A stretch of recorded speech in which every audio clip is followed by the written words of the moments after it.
what do you feel about charter schools? Who wants to go first? Don't all hold your hands up. We'll pick on Mike. Well, you know, having come from a challenging background of education, I think when you're going down the cliff, you look at anything that's going to help. I don't start off either as a student, as a teacher, as a legislator, as a council member. I don't start off saying this is, I think, good, or I think this is bad. I look at the essence of what people can do, especially for at-risk children. How do we increase the pipeline from K to 12, from 12 to 14, from 14 to 16? How do we address the dropout rate? How do we make sure that we get the test scores up? How do we make sure that we deal with the Great Depression that is sweeping over our student population? So I think as far as charter schools, I would ask, what can you do to help us achieve those metrics? How can you do that with the accountability and transparency that we see in the public school system? I have been in the public school system all my life. I've never gone to a private school. And so I can see what public education can do. At the same time, if someone has a better solution on how to do it, I'm certainly open to looking at that. So at the end of the day, I'm all about good solutions. I'm all about what will make our kids do better and come back and serve the community. Thank you. Okay, thank you. So I too am a product of the public education system in the city of Baldwin Park. And I attended school with some students and peers that sought out an alternative.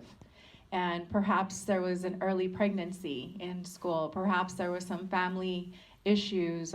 Maybe somebody unfortunately had to take on a job and at the same time pursue their diploma.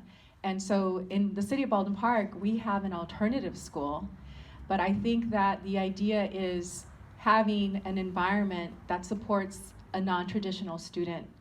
And so I would have to agree with Mike that if there is an environment that is there to support students succeeding, then I want to be supportive of that. That said, I want to make sure that our public education system, has all the resources and the funding to make sure that they will be strong, because the majority of our students are going to continue to go on to, the public schools, and so want to make sure that they have all the tools that they need to support our students and the students' success. Now, charter schools are part of the fabric in our community. I know that there are a number of charter schools across the San Gabriel Valley. And so really, I want to make sure that the focus is on the students and the students' success, and making sure that the same accountability is there for our students. And I say this because I come from a community where there have been challenges. I was a traditional student, and the public education system worked beautifully for me. Yes, there were challenges that I had to push through. Yes, I did experience discrimination as well, but I had the support system to push forward, get my diploma, and then go on to achieve, higher education. But I recognize that there are students that have very specific challenges, and I want to definitely be open to how do we support people in our community? How do we support them, get to that greater quality of life? And if it means that they are going to pursue the charter school system, then I want to make sure that they have the tools to succeed as well.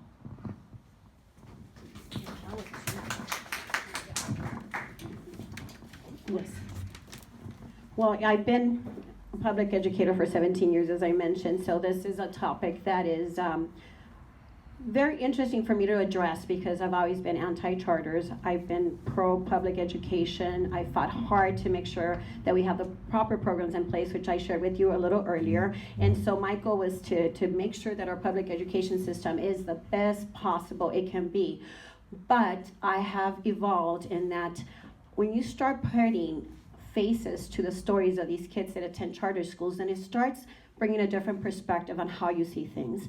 And let me give you an example. I mean, I'm a union member, teacher for 17 years. I was on the board for my teachers union for many years, continue to be very active. And so from a teacher perspective, you know, they've been fighting the charter school because they feel they're gonna take away membership and benefits. And again, I've been such a fighter for my teachers union, but when you start putting faces to these stories, then you have to start understanding that at the end of the day, as educators, we're there to make sure every child succeeds.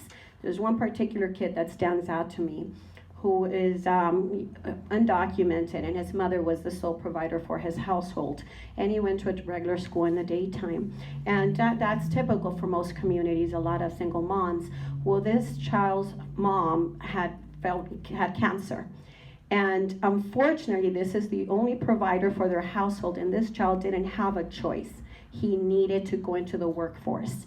And one of these charter schools took him in, revamped the curriculum to give him specific hours where he can work full time, take care of his household, make sure they weren't out in the streets. He had enough time to take his mom to the doctor and her visits, and yet he had enough time to put in the hours to get a degree from that charter school. So when you start putting stories into these charter school situations, you start recognizing that there is, at the end of the day, there's value, and everyone's different. I believe they all set it up here. We have to start understanding that now it's case by case basis.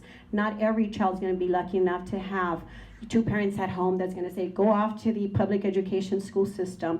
But traditionally, we think of charter schools like these school choice charter schools that take our kids away, but we fail to see that these other schools are there to provide support to kids that would never have an opportunity to succeed. And at the end of the day, do we want kids having that opportunity? Who are we to say you should go to public school or you need to drop out? So I have, like I said, evolved, and I do truly believe that they have to be held to the same standards as public education. If we as teachers go through a lot of hoops and credentialing, transparency, and all these things that we have to do, then they have to be allowed to be the same, to do the same. As long as that we are treated equally with the same type of accountability, the same transparency, I think there's room for both. I think that what I've seen lately is that has definitely elevated the quality of education that we're providing in the public school system. I work for Monrovia Unified School District, and the school next door, the district next door, Duarte, just opened a charter school.